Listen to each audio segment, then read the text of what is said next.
here. Ron Cheech, Chairman, he is the Vice Chairman. We're ready to go, Mr. Davis, if you want to take over the agenda. Sounds good. I'm glad to hear what you got to say.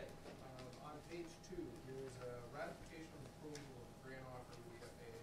This is for the runway rehabilitation. It's a $3.6 million grant.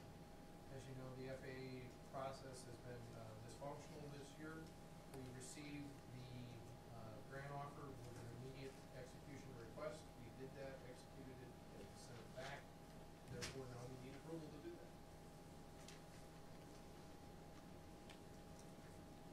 Funding level is 95% FAA, 2.5% New York State DOT, and 2.5% OBPA. Okay, I think I have a question as I look through this the other night. Excuse me because I had my eyes dilated this morning, but we're coming back. But the bid for this project was 3.278,894, right? Yes, that's correct, for the construction. The total monies that we have available, this number down here is not correct, is it? The number at the bottom of page 2 Yeah, is the 3,602,000. 3,602,000 is the full grant. So what happens to the excess money? Well, there is no excess money because there are 2 portions to this project. One is the engineering and the other is construction. So it's, in total, it's a $3.6 million project. 3.278 million of it is for the construction. The rest is for the engineering. Oh, that's what that covers, the engineering? Okay. Yes. Thank you for correct. I just wanted, okay, I understand that. I would make a motion to move it to the full board for approval. I'll second that. All in favor, saying aye. Aye. Okay. Next we'll wait. On page 3, this is the lump sum agreement with CNS Engineers for the runway rehabilitation project. This is for the engineering portion of the project. Cost to perform the services are $680,000, and again, it is associated with the same project which was previously approved. I would move that to the full board.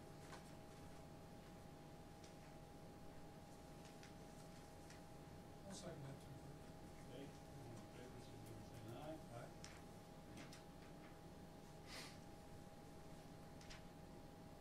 On page 4, there's approval of a contract with Barrett Paving Materials. This is for alternate 3 at $3.278 million and change. It's the construction phase of the $3.6 million project. The other thing that I wanted to ask you here, it's got March 28th, 2013, the bids for receiving or opening. Yes. I thought this was previously bid, and this was just a carry through. This was, these bids were received earlier this year. Right. I'm not certain on that March 28th date, but I just seen that there, and I remember earlier this year, we approved everything and hoping that we would get the money released from the FAA. Yes. Now the money's been released, now we're gonna go ahead with the project. right. But then I seen this March 28th date, and that kinda just threw me off for a minute. But we We never. were probably talking about the same bid, the same thing? Yes, the same bid, the same project, so You're just it's moving the date up. never approved. Okay. Just waiting for it. I move to take it to the full board. And in the meantime, I'm gonna check that date. Well, the reason I bring it up is because I see that date there, and I didn't want it to. We discussed Can you it. make a note of that when you have that date check location, please? On page 4. On page 5, there is a mistake in this date. The date there should say on August 20th, 2013, not March 28th, 2013. We had bids for snow removal equipment for the airport. We opened bids, 3 bids were received, and at the prices you see there in front of you. The lowest bidder was Kodiak America at $400,000.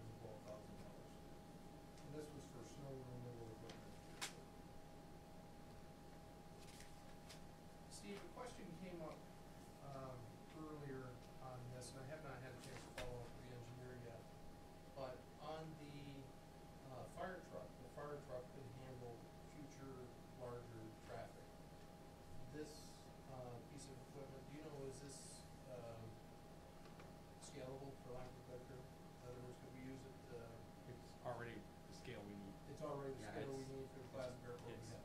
that and more, yeah. Okay. Yeah, we might need an additional, we may need, depends on what happens in the future, but Okay. this along with, you may need I think this may be scalable for a sweeper, which, they have power sweepers that can do up to 5 inches of snow and just go right down there, but as far as snow blowing goes, this is more than adequate for what we need. So one of the questions I had was made earlier today, and I'm not sure where we're gonna ask the question, but it was about friction testing.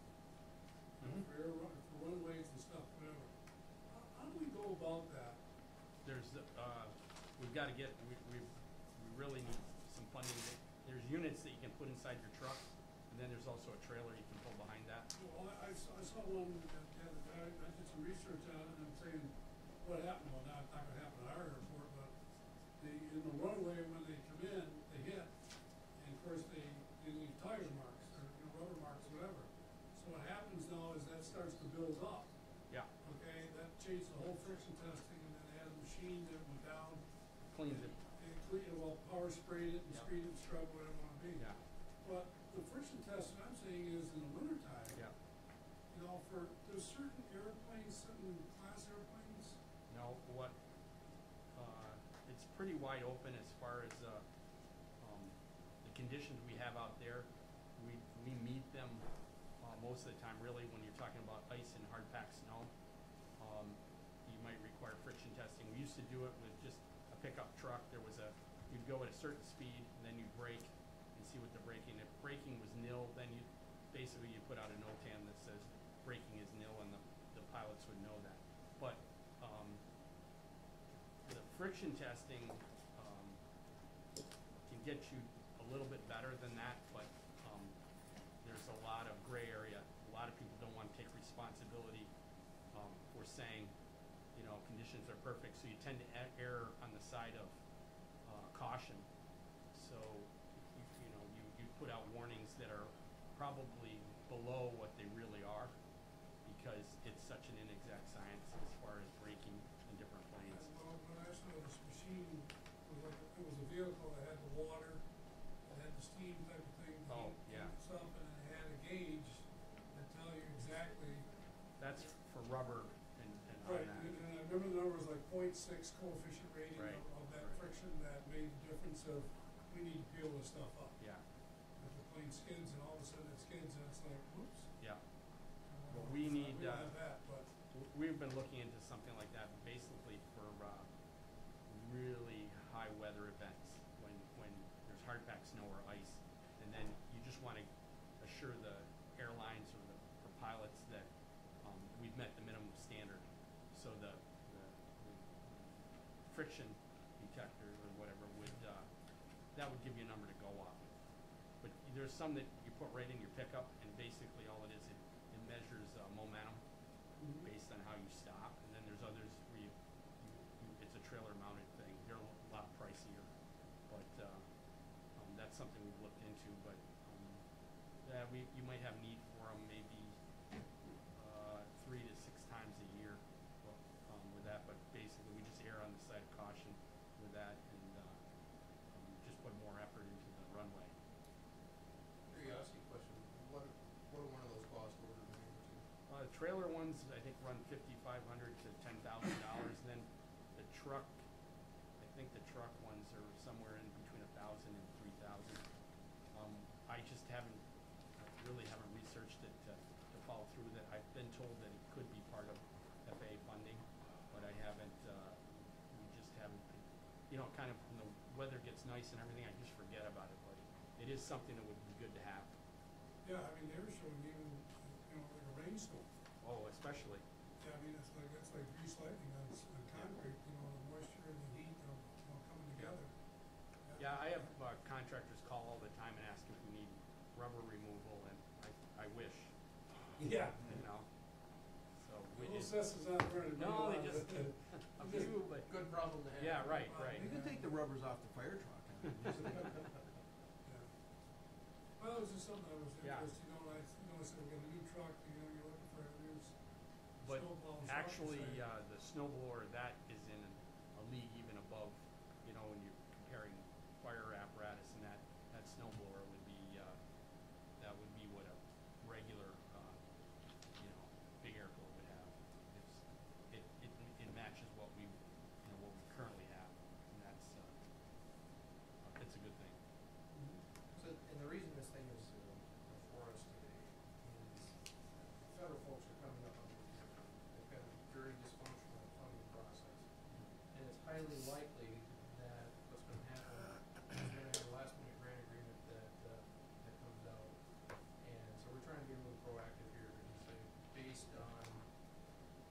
subject to FAA funding, this is what we, this is what we do. I see that it's only New York State that's gonna have matching funds in there, or you don't have 10%, or we don't have nothing. This would be an FAA project, so it would be funded at 95, 2.5. So we would have a 2.5. With that, I would, Just- saying that we yeah. would. Fred, one more thing, Watertown purchased one last spring, they haven't used it yet, but I talked to Jim Lawrence down there, and, so far, they've done all their training and everything, and they're anxious, but they're pleased with it, but they purchased the same unit, this past spring, they haven't been through a winter with it, but they seem to think it looked pretty good. Where's this company from? Idaho? How long will they hold their price? I haven't looked at their contract, but I imagine, they're familiar with the FAA funding, so. Yeah, we all are. Yeah. Okay. Well, I think you say that because being critical is one thing, and you know, it's like, I think the positive side that they've reinvested in us to move things along with the fire truck and resurfacing and, you know, keep us going and, it's, you know, supply service here for the North Country. I mean, from Cedar to saying the same thing. So, I know the way the government works, and, you know, this is all the way at the national level, it's very difficult at this point in time, you know, how money's being used and how it's funded.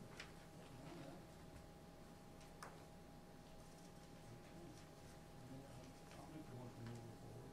I'll second that. All in favor, signify by saying aye. Aye? Okay.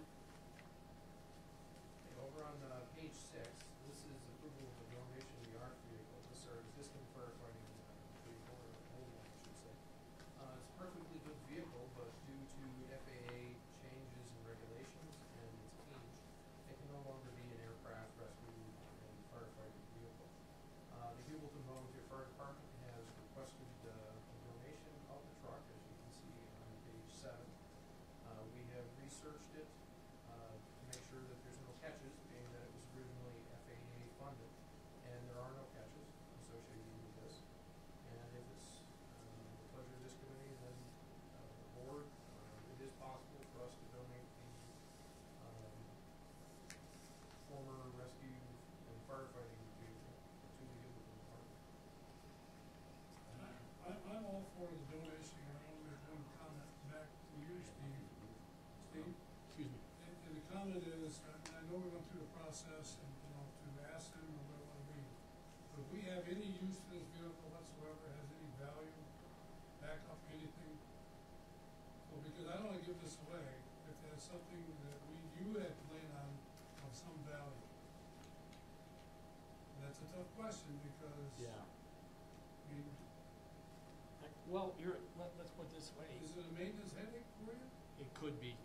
I really, you know, I guess if I was weighing it, if I kept it and say, I don't know, just say a pump motor went on it, you know, like we could use it for wash down and dust control and things like that, or something, you know, it could be, it's kind of like what we get into with older equipment.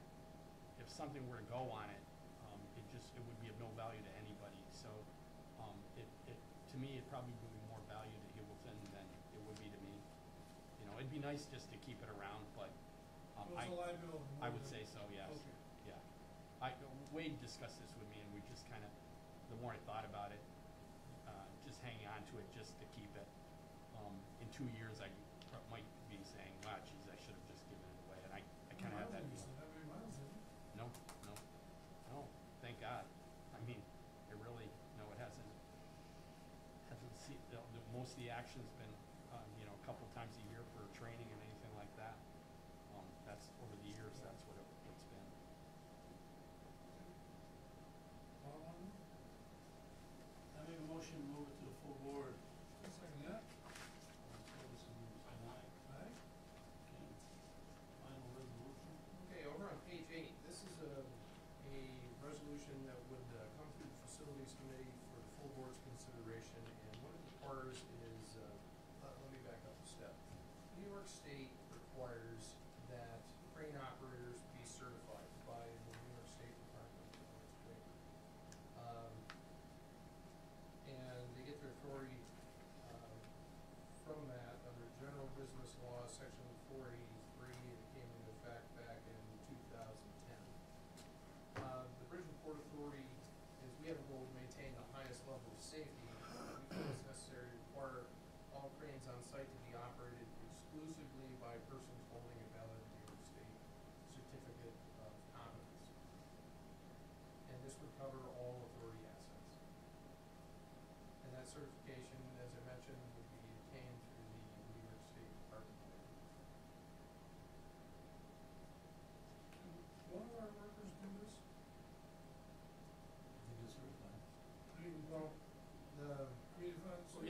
somebody came to you and said, listen, I wanna do this forever, would we pay for that training?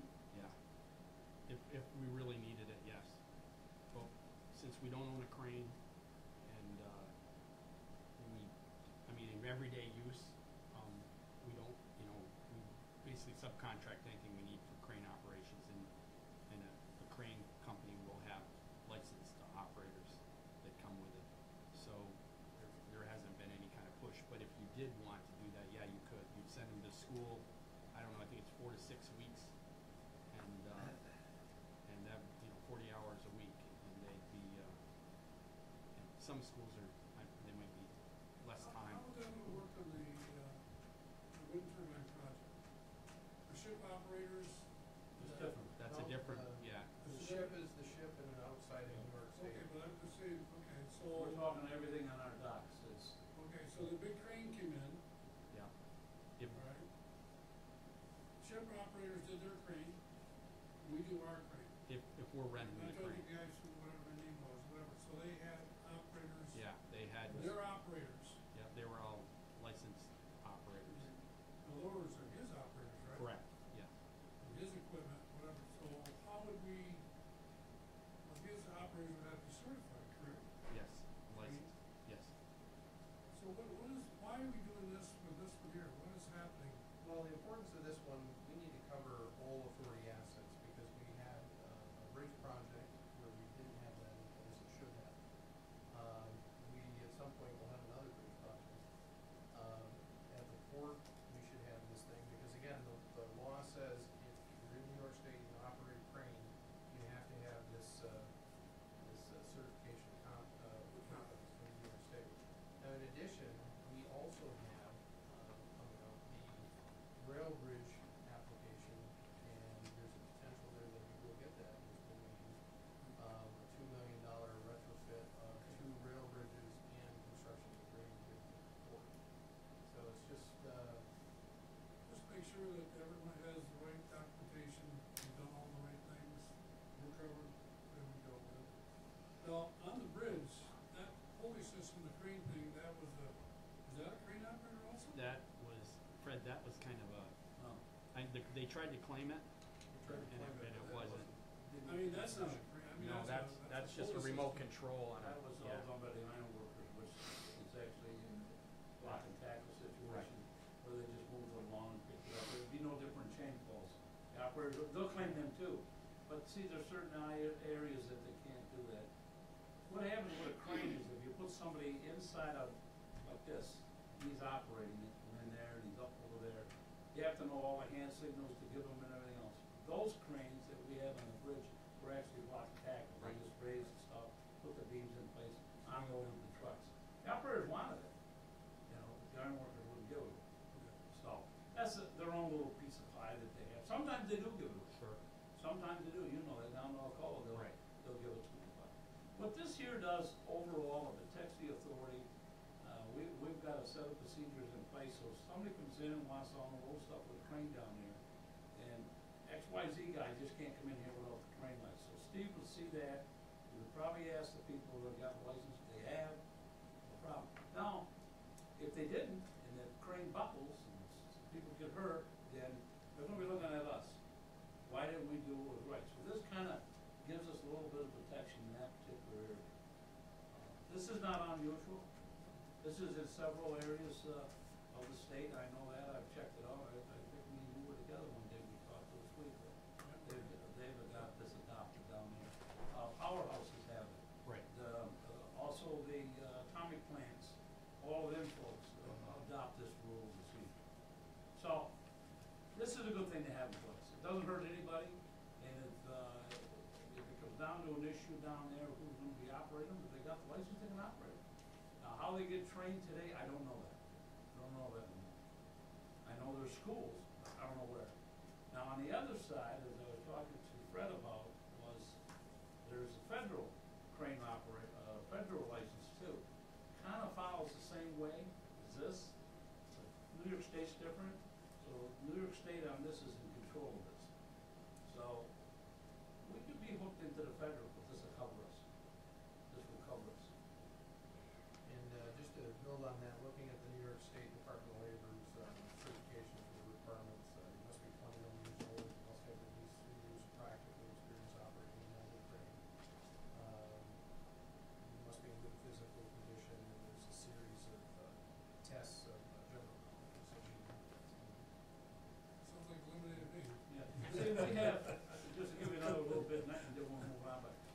these trucks that come in with the cranes right on the trucks and they unload the blocks and the steel and stuff, they're not covered under this act.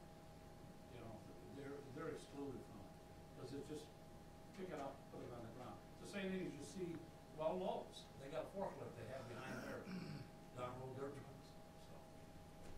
Have we had a need to offer employees to be trained if they wanted to be? It's in their scope of their training program. Yeah, not, No, I mean, if they, do we have anybody? no, we have, as far as the ILA goes, I believe there's one individual who is licensed, is a licensed operator, crane operator. And he did run the crane, and I've watched him work, he's very. Well, I mean, I'm just thinking of a job site situation, you're paying big money for that crane to sit there, and the guy gets sick, and there's nobody. Right. Who's the backup, you're paying a lot of money for that crane to sit there, for the hours it's gonna be. And most of those companies have it. Well, I'm just saying, but for us, I mean, I'm not sure Yeah. if we had that problem. I don't We know, don't need we to get may, into that. if that was the case, I mean, aside from the port, if that was ever the case, you talk to the owner maybe, or you may strike a deal with the operating engineers, and they supply somebody that would work for us. Yeah. But I don't really see, that liability and the cost of all that, we kinda leave that with the contractors. So if an individual worked here, wished to train them, that's their business. Yeah, they should go to the. They could do it, yes, they could do it on their own, but Yeah. I wouldn't there wouldn't be anybody right now, I would just say, my own recommendation to wait or I mean, whatever. if it's a career choice, I mean, Sure. if somebody's working here and says, geez, I Right. saw this, and I saw what that guy was making, doing what he was doing, I'd like to do that, I mean, whatever, you Sure. decide, you can make that. But I guess my point was, there's no reason for us to put anybody here on notice that we need a crane operator as a backup. Right, whatever. that's what I'm saying, Oh, yes.